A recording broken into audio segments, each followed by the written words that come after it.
What's up YouTube, Capital G here. So guys, I'm talking Mermail Atlanteans in this video. Now, I'm really going to be talking about the viability of the deck long term. However, even though I'm talking long term, I don't want to really discuss, what could possibly be on the, the March ban list. I don't want to include any type of consideration for the March ban list at all, because I feel like that just opens the whole, box of worms that is the guessing game and speculation. I am going to include some OCG decks in this video, which I rarely, if ever, do. And the reason I'm doing that is because, I'm talking long term in this video. So if these decks are going to be out fairly soon, then I believe that they're relevant. Now, we look at Mermail Atlanteans, and I think that we could come to the general consensus that right now it's probably about tied for second in the TCG as far as the competitive meta goes. Obviously being behind a deck like Windups, but probably tied with Macro Rabbit. You look at the matchups, and this is very important. I think that the wind-up matchup is probably 50-50. I don't think that it's nearly as dicey as some people would make you believe. I look at the Macro Rabbit matchup, and obviously it goes without saying it's unfavorable because cards like Macro and cards like Doka basically can shut your deck down. One card stopping your entire deck, not very good. Not very favorable in my opinion.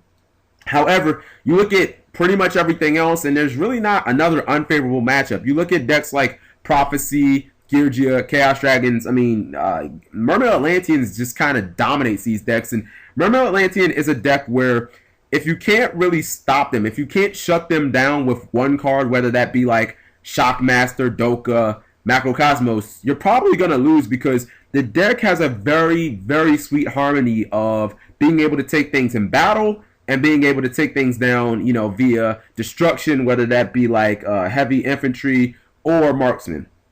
Now, one thing about this deck, and one way that it's going to be extremely adversely affected, is through the release of the Fire Kings. Now, if you don't know what the Fire Kings are, they're obviously an archetype that's going to be, it's going to get pumped up by, the release of Cosmo Blazer, but a lot of these cards are going to be released in the structure deck, which is, it just got released in Japan, or I think it might be coming out like Monday, but it's going to make its way over to the TCG fairly shortly. And the reason that is they've got a boss monster in here. It's called Fire King High Avatar Garunix that is an absolute behemoth. This card is Mermail's, it's like the Mermail Atlantean's worst matchup or worst nightmare because they don't have a good answer to killing this card. One thing about the Dino Rabbit matchup where it can actually be quite favorable is when you set back row against Mermail, or when you set back row against Dino Rabbit with Mermail Atlanteans, the Dino Rabbit player kind of always has a fear. It's like you can't blind MST because you can chain Abyss Spear, but then you could also be walking into a Torrential. If you have the MST, it's like I've got Rabbit. Do I MST and hit the Abyss Spear, or do I try and hit that Torrential with some of my Rabbit? It's kind of like a catch-22, and sometimes you're fucked. The Fire King deck, because of their boss monster, doesn't have that problem, and once they get it on board, the Mermail Atlantean player can be completely halted. Everything in their deck can completely shut down to where they can't get this card off the field. It's not going to be stopped by cards like Torrential Tribute or Mirror Force. You don't have any ways to run over it outside of Moulin Glacier. Even when you get over it, with a card like Moulin Glacier, which is only one per deck, they still get to summon something else, and it's ridiculously easy to summon this guy back to the field. One of the things about Mermail Atlanteans is the deck has a tendency to kind of leave its field, full of monsters because the deck doesn't have any great synchro plays. It doesn't have any good lockdown plays. But with High King, it's like if you get it on the field and your opponent uses something like Marksman, the Mermail player basically has to win that turn. Otherwise, High Avatar is just going to come back and just blow the field up. Basically, if you don't know what High Avatar does, he's Sacred Phoenix of Nymphes, has basically the same resummoning conditions, except for it's the next standby, which means it can be on your opponent's standby. And then it activates for Geki, where it just blows everything up. Mermail players don't have a good answer to this.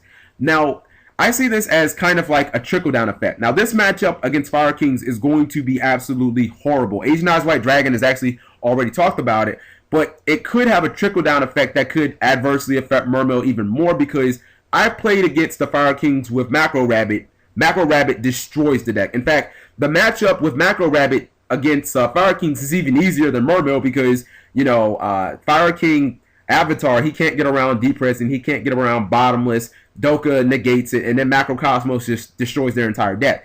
So if you see Fire King start seeing play, which means that you have another deck where Macro Rabbit's going to be strong against, and Macro Rabbit's already strong against Mermail. It's like with this deck being included in the meta, it's going to not only bring in a deck that you're going to struggle against, but people are going to try and counteract that with Macro Rabbit, which you kind of struggle against too. So you're going to see a rise in play of two decks, which are your two worst matchups. So I look at the deck moving forward, Mermail Atlantean, and do I think it's going to die? Absolutely not, because, it's kind of the same reason why Macro Rabbit is good. Like, Macro Rabbit is not great right now because the deck is inherently strong. It's great because Macro and Doka destroy so many decks out there. And this is probably what's going to end up happening to Mermail Atlantean. The deck is probably either going to do one or two things. You're going to have to heavily side for your two problem matchups, which are going to be Fire Kings and Macro Rabbit, or the deck might have to restructure itself. It may have to restructure itself because, you're going to need outs to cards like Fire King, Avatar, Garunix. You're going to need ways to get around cards like Macro Cosmos, because it's pretty obvious that those decks aren't going anywhere. And I'm trying to get, some more input on how you guys think that Mermail Atlanteans is going to do that, because, Mermail Atlanteans, again, doesn't struggle against any other decks. It basically runs through decks like nothing except these two specific decks that I'm talking about. And that's why I think that the deck is going to be viable. A deck, even if it's not inherently strong, as long as it's inherently strong against a ton of other decks, will find a place in the meta. You know what I mean? So thank you guys for watching this video. Let me know what your opinions are and how you think that Mermail Atlanteans might be able to overcome these two decks. Talk to you guys later.